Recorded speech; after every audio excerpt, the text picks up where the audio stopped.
Hello everyone. हम study कर रहे थे सेपरेशन ऑफ सब्सटेंसेस।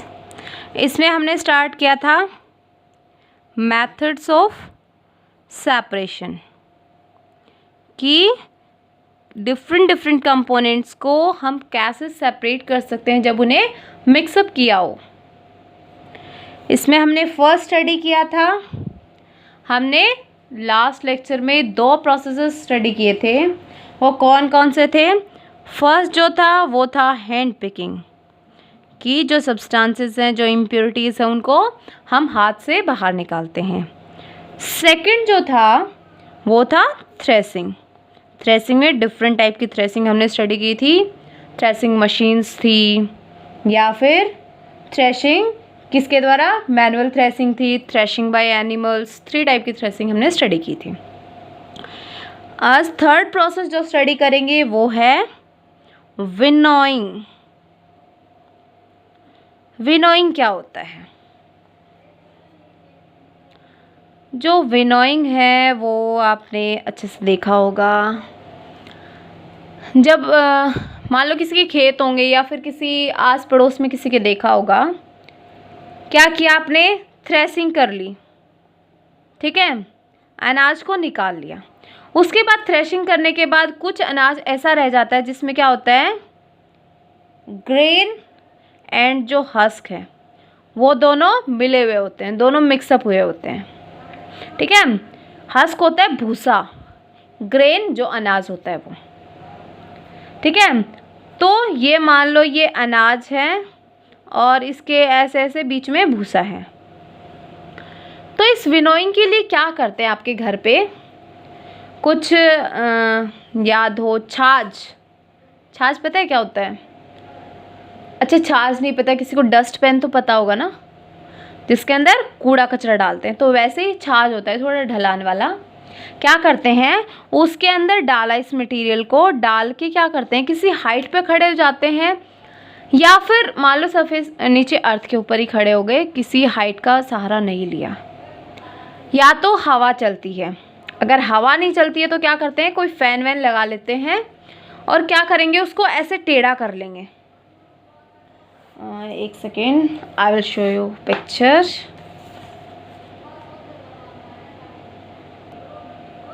ये देखिए, ये जो लेडी है ये क्या कर रही है, इनके पास चार्ज नहीं कुछ और है, ऑब्जेक्ट आप ले सकते हैं जिसमें से नीचे आराम से गिर जाए। इनके पास कोई और ऑब्जेक्ट है, इनके अंदर यहाँ ग्रेन भी है, इसमें हस्क भी है। तो ये क्या कर रही है, हवा चल रही है। हवा चलने से क्या होगा, ये जो ग्रेन है ये यहाँ पे नीचे टब रखा दिख रहा होगा आपको ग्रीन कलर का। ये जो ग्रेन है ये तो इस टब में आ जाएगा। ये हवा इस वे में बह रही है, तो क्या होगा, जैसे ही हवा ऐसे आएगी तो जो हस्क है इसके साथ जो भूसा मिला हुआ है वो हस्क आगे की साइड इकट्ठा हो जाएगा, ठीक है। तो इस वे में विनोइंग की जाती है। तो क्या हुआ, जैसे मान लो यहाँ से कोई डाल के विनोइंग कर रहे हैं, यहाँ नीचे ग्रेन एंड हस्क दोनों गिर रहे हैं, तो हवा अगर इस वे में बहेगी तो यहाँ पे तो ग्रेन इकट्ठा हो जाएंगे और जो हस्क है वो आगे की साइड चली जाएगी और यहाँ पे हीप फॉर्म कर लेगी। हीप क्या होता है, ढेर, हस्क का ढेर लग जाएगा। और ये जो हस्क है ये किस में इस्तेमाल किया जाता है फिर? फोडर में। फोडर मीन्स चारा, एनिमल्स के लिए जो चारा होता है उसमें इसका इस्तेमाल किया जाएगा फिर। तो हम क्या बोल सकते हैं कि विनोइंग में ठीक है, ग्रेन एंड हस्क इकट्ठा हुआ। हस्क इज लाइटर कंपोनेंट, ये हल्का है, और जो ग्रेन है वो क्या है, हैवियर कंपोनेंट है, मतलब भारी है, ठीक है। तो विनोइंग क्या बोल सकते हैं हम, to separate lighter component from heavier component, ठीक है। जो लाइट और हैवी कंपोनेंट्स होते हैं उनको सेपरेट करने के लिए हम किसका इस्तेमाल करते हैं, विनोइंग का। आपकी मम्मी या फिर घर में कोई और बुजुर्ग या फिर आस पड़ोस में ऐसा थ्रेसिंग के बाद करते हैं। आप कभी ना कभी ऑब्जर्व करना इस चीज़ को कि विनोइंग या तो किसकी हेल्प से होगा, जो विंड होती है, ब्लोइंग विंड मतलब बहती हुई हवा, या फिर मान लो कि कोई फ़ैन है उसका इस्तेमाल कर लिया, फ़ैन जब चलाएंगे तो वो भी ब्लोइंग विंड की तरह ही काम करता है। तो क्या होता है, लाइटर एंड हैवियर कंपोनेंट्स को सेपरेट आउट करने के लिए किया जाता है। जो फोर्थ प्रोसेस है वो है सीविंग। सीविंग होता है छानना। और किस चीज़ का तो एग्जाम्पल ही क्या लेंगे सीविंग में, घर पे मम्मी को आटा छानते हुए देखा है। उसमें क्या होता है कि मम्मी क्या करती हैं, एक छलनी लेती हैं, उस छलनी में उन्होंने आटा लिया, ठीक है। जैसे वो आटा छानना शुरू करती हैं तो जो आटा होता है, जो बारीक आटा होता है वो नीचे निकल आता है, और कुछ मान लो उसमें कुछ इंसेक्ट्स रह गए, कुछ कंकड़ रह गए, मतलब कुछ स्टोन्स रह गए, कुछ इंसेक्ट्स रह गए, वो ऊपर रह जाते हैं।